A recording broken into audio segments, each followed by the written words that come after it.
want to do is ignore them, so Connor and I decide to go investigate. We grab a couple of flashlights and an outdoorsman knife and stay to guard the tent.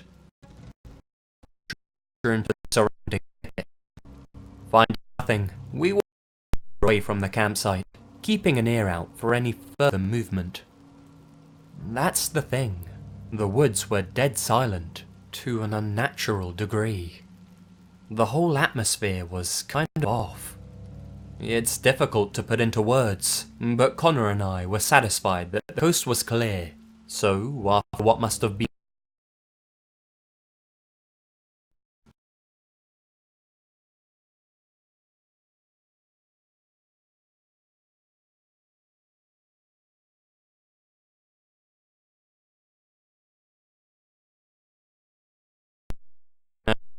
off into the woods, telling us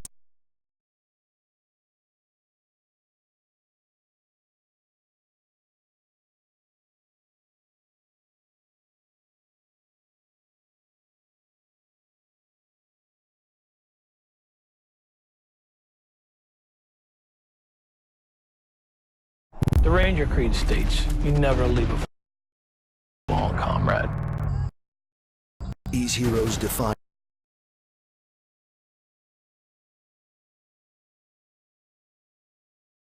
all odds and got out alive.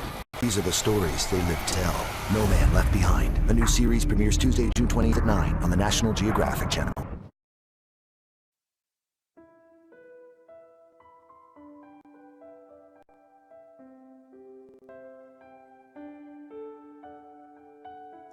The card game can be played with any number of people. You'll need a deck of cards, a candle, and some salt. Step 1. Turn off all the lights in the room and light the candle. Step 2. Sprinkle some salt onto the playing cards. Step 3. Each person playing the game must shuffle the cards. Step 4. Lay out the cards face down in 3 groups of 6 cards. Each group of cards should be 2 columns and 3 rows. Step 5. One person will ask, "Are the spirits willing to speak to us tonight?" Step 6. The person who asked the question hovers their hand over each of the cards until they feel heat coming from one of them. You must move your hand slowly. The spirits communicate through these cards. Hearts means yes. Spades means no. Diamonds means maybe. Clubs means I don't know. Each person playing can ask questions. Only the person who asks the question can turn over the card. If anything bad or strange should start to happen, end the game immediately. If you begin to hear sounds such as whispering or feel anything touching you, end the game immediately. To end the game, you should say goodbye and blow out the candle. Then, you sprinkle salt over the cards and shuffle them.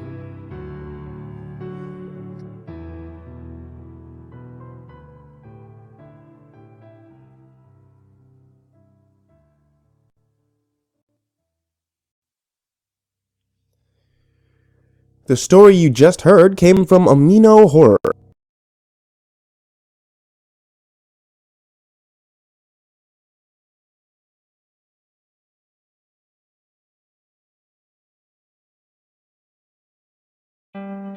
Are you prepared to stand trial and profess your guilt or innocence before the seven?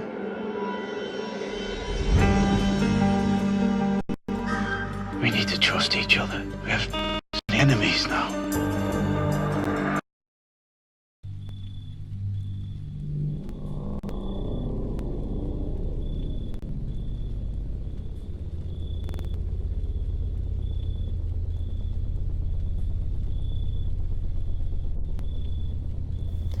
Every once in a while, someone very interesting will come into my mom's library. We live in a small town, so people often go to the library for answers. Knowing that my mother has an extensive background in researching things like history and genealogy, Those are the people we get most often, actually. People with questions about their own family history. Oftentimes they'll come in with partial records and ask my mother to fill in the gaps. She's always more than happy to do it. Not only is she good at it, but it also serves as an acceptable reprieve from the relative boredom of small-town life.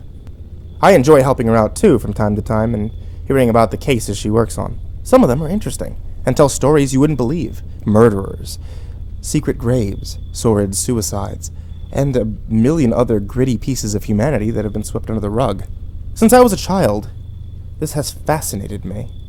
But I wish my mother hadn't taken her last case. It was an elderly woman living at the edge of town who brought this photo album in. She claimed it wasn't hers and didn't know where it had come from. It belonged to my mother, but I'm sure that none of the pictures are of our family. She must have gotten it from someone, but for the life of me, I just don't know who. I'm sure it belongs to someone in town. Perhaps you could find the original owners. My mother was all too eager. After all, she loves a good mystery. She can never walk away from one. So, the woman handed over the album and left in good spirits. Glad to be rid of it, as it was cluttering her home. I didn't understand that statement. And let me tell you, the album is huge. It's probably the most ridiculous thing I'd ever seen, actually. The cover is thick and heavy, definitely made of wood, and bound with a fabric that was probably once resplendent, but now resembles a slice of dilapidated old carpet from a murder house. The pages are thick, too, but of what material, I'm not entirely sure. They're burgundy in color, and each page holds about 4 photographs. And the photographs, my mom particularly squealed when she saw them.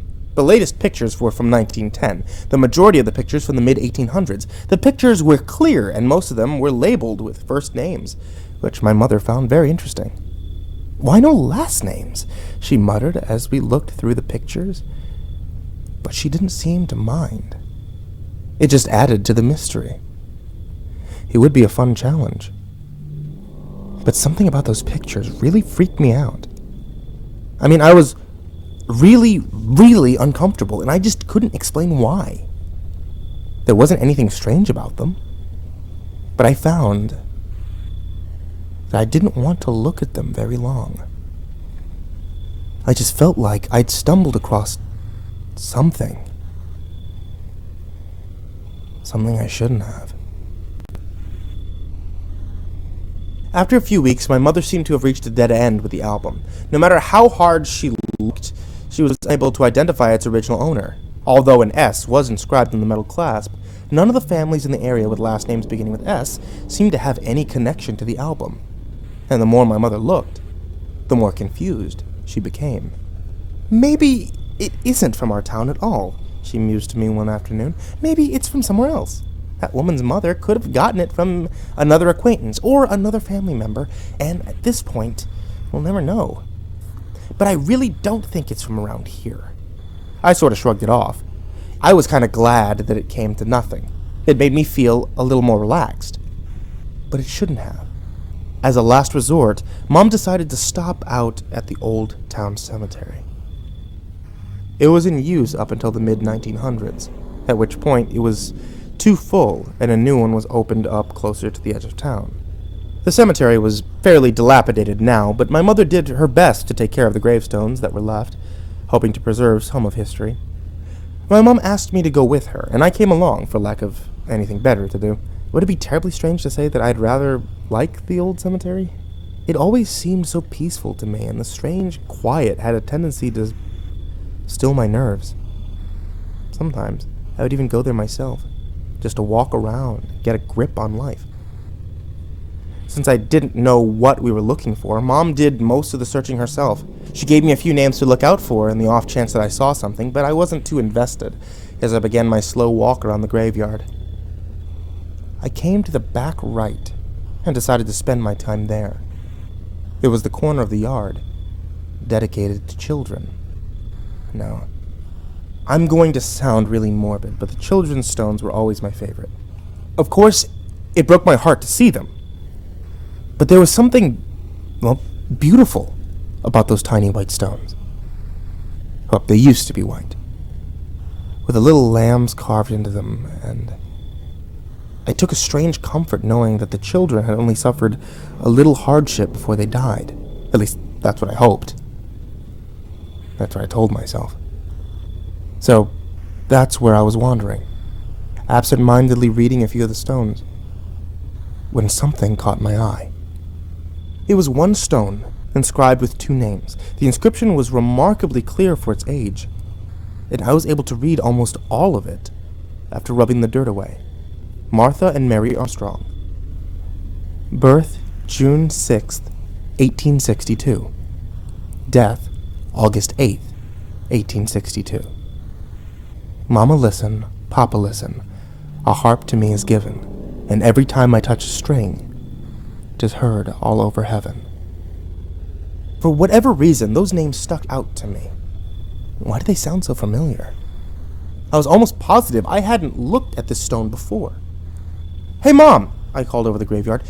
She must not have had anything yet because she came over immediately eager to find anything. "Do you have the pictures of the album? Can I take a look at it?" My mom kept pictures of each photograph in her phone. It was the easiest way of keeping all the information without lugging that giant son of a bitch around everywhere. So she handed her phone over to me until I found what I was looking for. It was a picture from the back of the album. 2 women, around 18 years old, identical twins, with austere faces. One was sitting, and the other stood behind her. Inscribed beneath their pictures was the names Martha and Mary. So my mom looked at the picture over my shoulder, then looked at the headstones. That's really weird.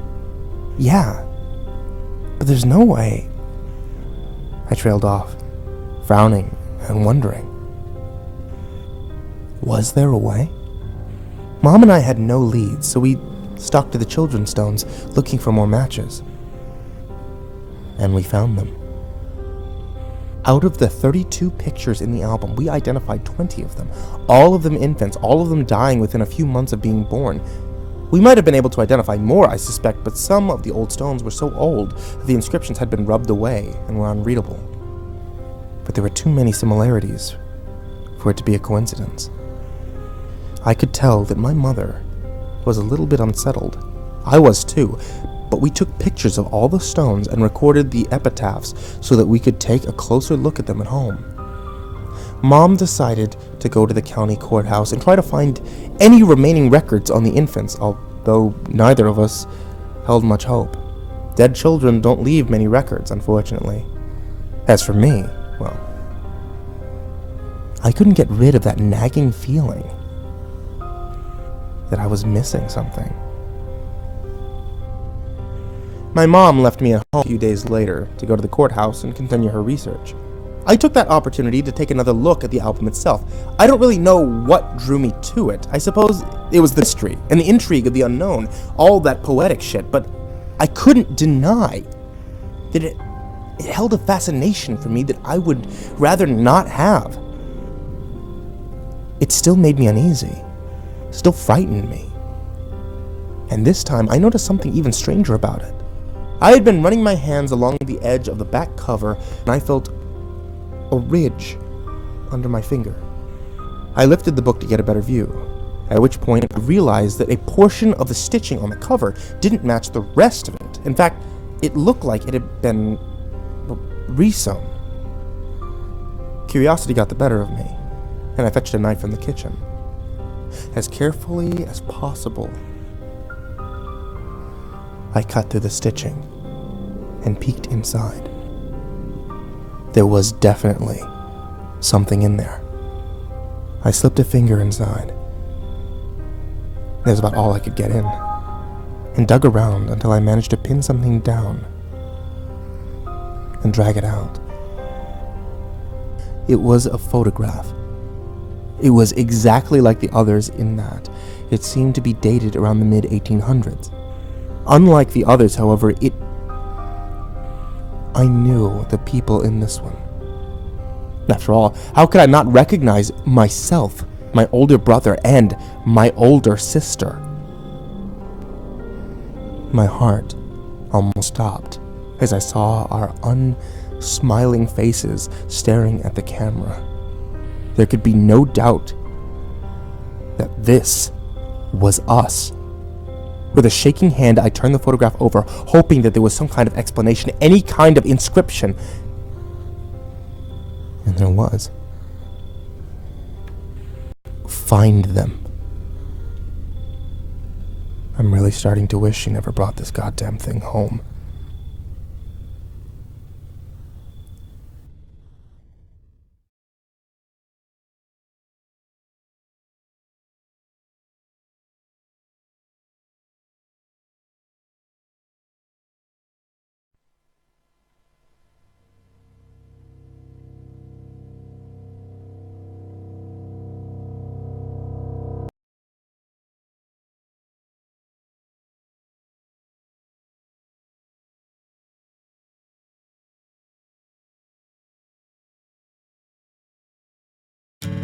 Tide Pure Clean, the first USDA-certified bio-based detergent with the cleaning power of Tide.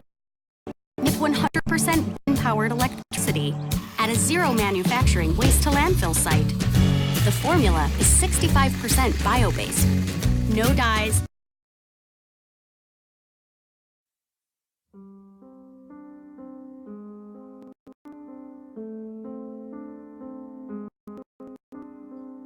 You ever hear of the stranger ritual? No? Well, perhaps that's good. Perhaps you're safer not knowing, and perhaps I shouldn't tell you, seeing as how this ritual can be a little bit dangerous. Just don't want to know? Very well. I'll tell you. The stranger ritual is a ritual that allows you to contact something from the other world. Something beyond the limits of human understanding. Some say that the ritual allows you to contact death itself. Well, in order to perform the ritual, you'll need a few things. First, you'll need a door, preferably a wooden door. It cannot have any windows or peepholes, and it must have a lock. Next, you'll need 2 candles, one white and black. One white and one black. Then, you'll need a gift. It's important that the gift not be something that you have a personal connection to. It's advised to offer something that you have bought on that day. Candy seems to be a wise choice. Then you'll need a piece of chalk or some other writing instrument. Chalk is probably the best choice. Finally, you'll need a photo of another person. It has to be one you've taken yourself, and the more recent the photo, the better. It cannot be a photo of anyone from your immediate family. You'll need to wait till night falls before you can do the ritual. And although it can be done any time of night, it is most likely to succeed the closer it's done to midnight. Write the word stranger on the door you're using. Then place the 2 candles on either side of the door frame and light them. Now make sure all the curtains in the house are pulled. All the windows are closed. All the mirrors are covered and the lights are turned off. You must also be alone in the house to do the ritual successfully. Stand in front of the door and place your gift just outside of range of the door so that when it opens, it will not hit or knock the gift over. This will also mark your safe zone. Make sure the door is closed, and then knock 3 times. No more, no less. Then wait. If you hear 3 knocks coming from the other side of the door, then the ritual was successful. Open the door, but do not open it fully or look outside. Open it a little and then turn around and stand behind your gift, facing away from the door. You should hear the door open fully, and you'll feel the stranger's presence. It will feel wrong, like something that isn't supposed to be there. Stay calm. The stranger is your guest, so you will not be harmed. Under no circumstances must you turn around or look at the stranger. This is important. Some have dared look at the stranger, and ones that survive go completely blind or completely insane. But they always say the stranger's presence never goes away.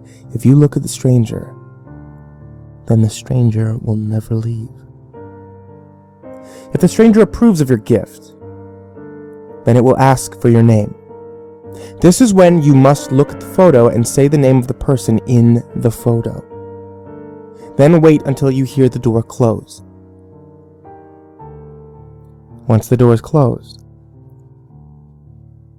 and you no longer feel the stranger's presence, you may turn around. If the ritual was successful, your gift should be gone. You must lock the door. Do not unlock it until sunrise. This will prevent you from entering the stranger's world and anything from there getting into this one. You must also wipe the word stranger from the door and burn the photo that you used. If you're too frightened to complete the ritual, simply apologize and ask the stranger to leave. Wait until you hear the door close, then turn around, wipe away the word stranger from the door, and lock it. Do not unlock it until sunrise.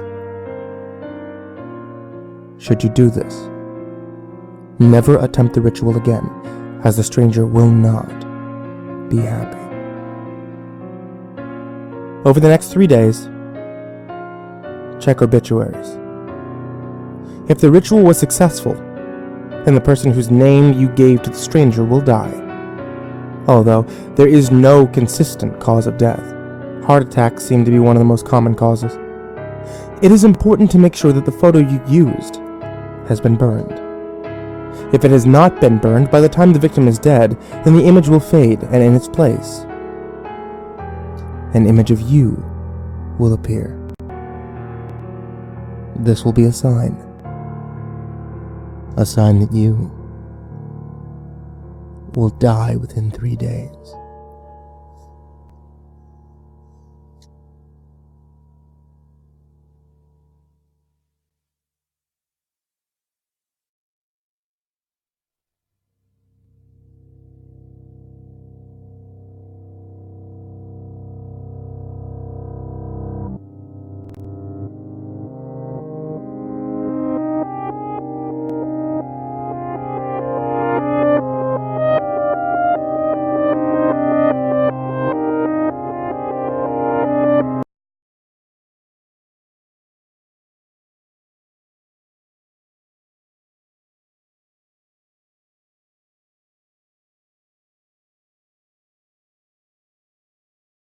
Experience the phenomenon. Holy chalupa! Audiences everywhere can't get enough of Fuller House. I don't.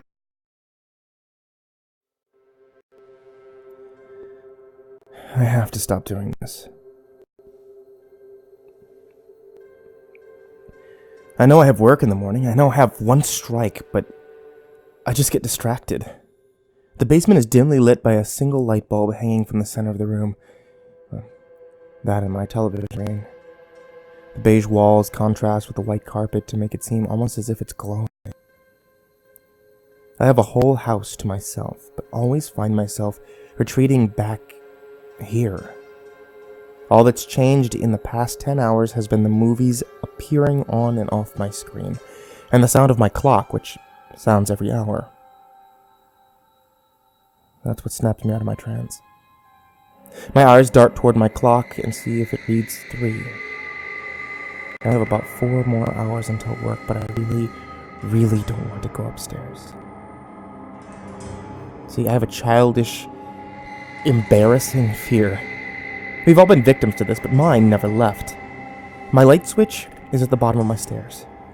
This means I have to turn off my light, then sprint up the stairs like a kindergartner. Why?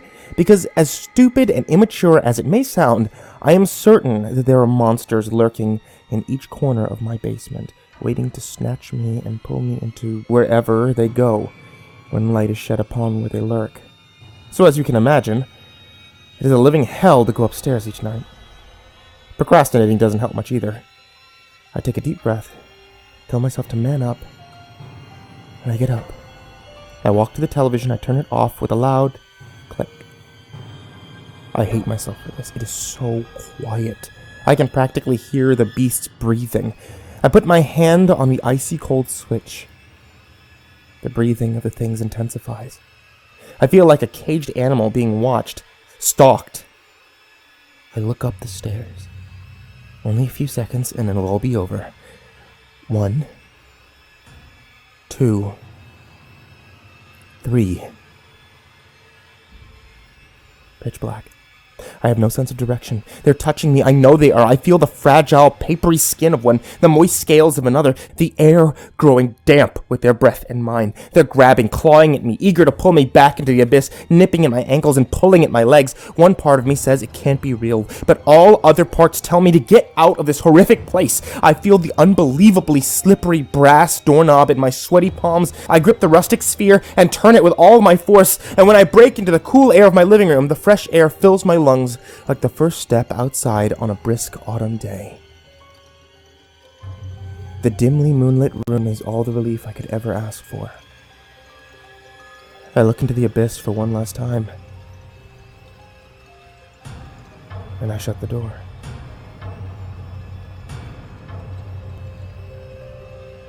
My heart skips a beat when something squishy keeps the door from closing. As quickly as this living room gave me salvation, it is just as quickly turning into a nightmare. I look down, ready to confront whatever demon that has made its way out of my personal land of nightmares. But all I'm confronted with is a sock. My left sock, wedged in between the doorframe. I look down, and sure enough, only my right foot is covered.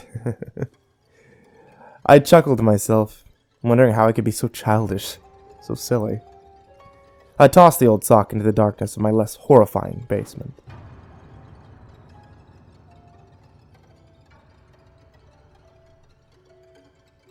It's tossed back.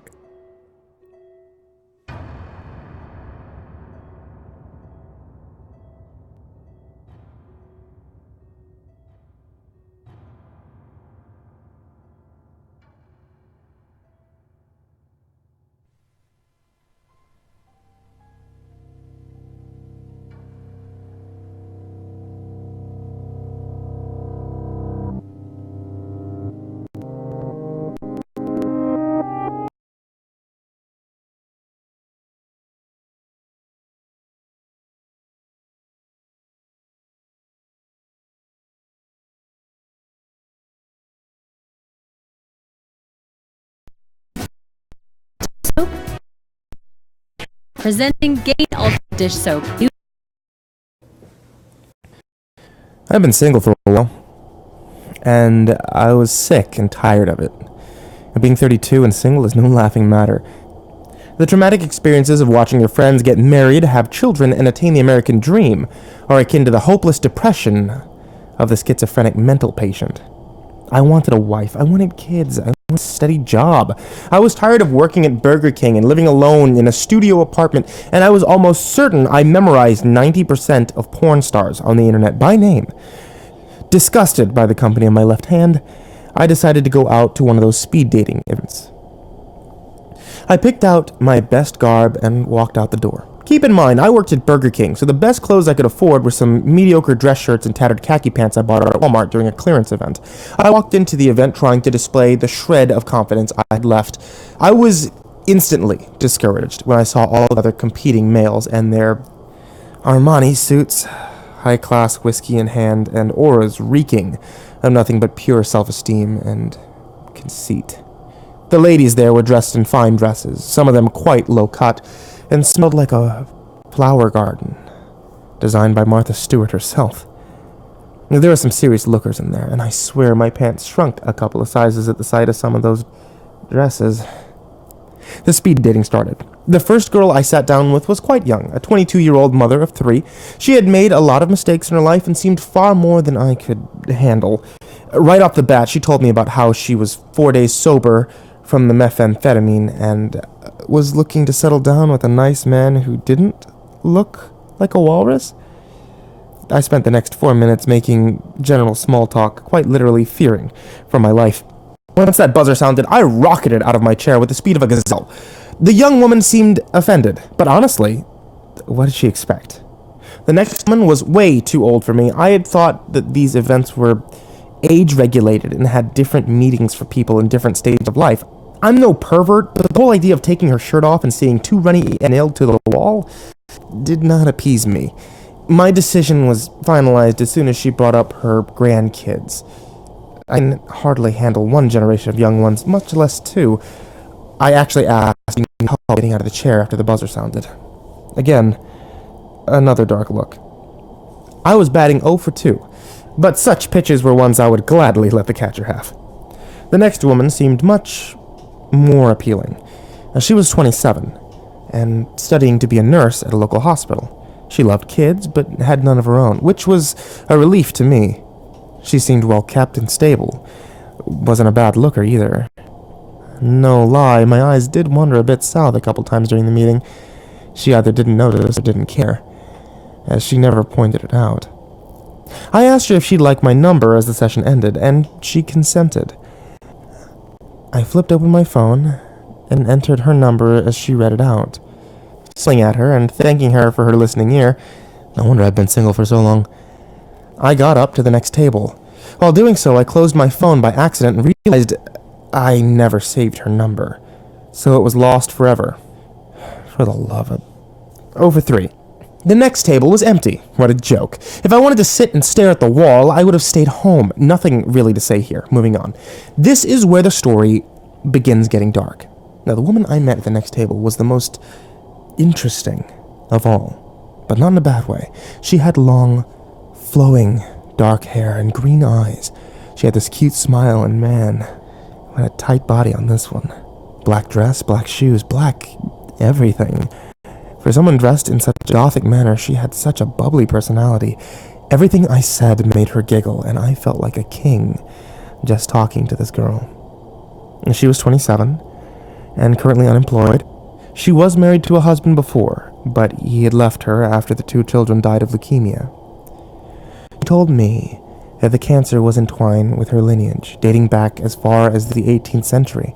Therefore, in numerous fits of emotional rage, her ex-husband blamed her for giving the children cancer and left. Too pained by the loss of her entire family, she moved to the city a few weeks ago and was living on unemployment, unable to continue working at her day job due to the crippling depression and panic she suffered as a result of her abandonment. Despite the torment in her life, she never seemed depressed about it. Either she was incredibly optimistic about life, or she was one of the best actors I'd ever seen. Either way, I was willing to take a shot. I asked her if she'd like my number. It turned out that she had some bad meetings at this particular convention herself, and wanted to take off to do something more fun.